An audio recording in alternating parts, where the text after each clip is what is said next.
लाठी चार्ज हुआ है उस पर मैं बोल चुका हूँ। इट वॉज वेरी ब्रूटल और जिन पुलिस ऑफिसर्स ने ये करा है उनको लेकर हम कोर्ट में जाएंगे। और हमारे प्रोटेस्ट का आज 34th डे है। सोनम सर की हंगर स्ट्राइक जारी है। आज उनकी हंगर स्ट्राइक का 26th डे है।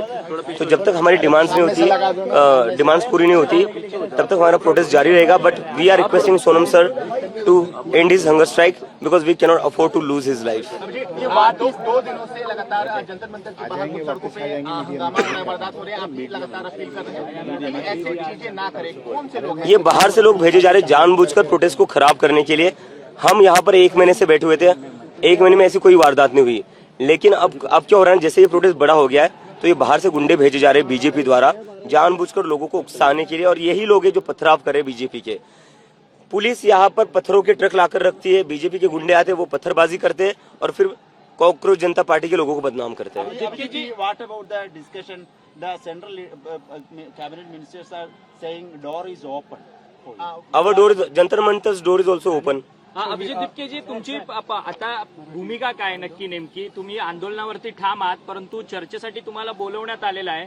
चर्चेसाठी तुम्ही जाणार की सरकार इकडे आहे? आम्ही मागच्या वेळेस सरकारकडे गेलो होतो चर्चेसाठी, पण सरकारने 5 तास बसून ठेवलं. 5 तासात ते फक्त 10 मिनिटं बोलले.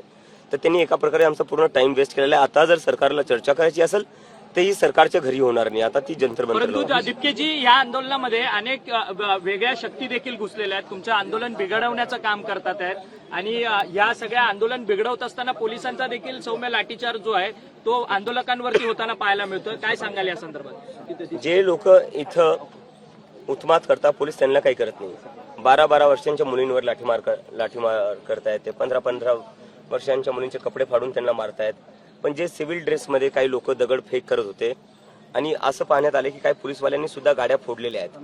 तर सिव्हिल ड्रेसमधल्या पोलिसांनी गाड्या फोडल्या, त्याचे व्हिडिओ आलेले आहेत. तर पोलीस कुठं ना कुठं कॉम्प्रोमाइज आहे. पोलीस कुठं ना कुठं जे बाहेरून गुंडे येत आहेत त्यांच्यासोबत मिळून हे प्रोटेस्टला डिस्टर्ब करायचा प्रयत्न करतात. महाराष्ट्रात देखील मोठ्या प्रमाणात आंदोलन होताना पाहायला मिळतंय. मुंबईमध्ये राज ठाकरे, आदित्य ठाकरे किंवा अमित ठाकरे हे सगळेजण आता आंदोलनात सक्रियपणे सहभागी होतात आहेत. आंदोलक मुलांच्या पाठी उभे राहतात आहेत. आज प्रकाश आंबेडकरांनी महाराष्ट्र बंदची हाक दिली आहे, तर परवा पुन्हा एकदा दोन्ही ठाकरे बंधू एकत्रितरित्या आंदोलन करतायत. कशा पद्धतीने या सगळ्या आंदोलनाला बघताय आणि तुमचा जाहीर पाठिंबा काय तुमचा मेसेज आहे? माझा मेसेज हा जो मी आधीच म्हणत होतो की आता वेळ आलेली आहे. आपल्या सगळ्यांना आपले जे पॉलिटिकल डिफरन्सेस आहे ते बाजूला ठेवावे लागतील. आपले जे काही आयडिओलॉजिकल डिफरन्सेस आहे ते बाजूला ठेवावे लागतील. कारण की आता जो विषय तो खूप मोठा विषय आहे, देशाच्या भविष्याचा विषय. जर आज आपण एकत्र येऊन आवाज नाही उठवली किंवा आंदोलन नाही केलं तर ह्या देशात वाचवण्यासारखं काही राहणार नाही. मुलांचं भविष्य वाचवण्यासारखं. मुख्यमंत्री देवेंद्र फडणवीस म्हणतात की मुलांच्या खांद्यावरती बंदूक ठेवून हा सगळा आंदोलनाचा प्रकार सुरू आहे आणि फेसलेस आंदोलन आहे अशा पद्धतीची टीका करतात ते.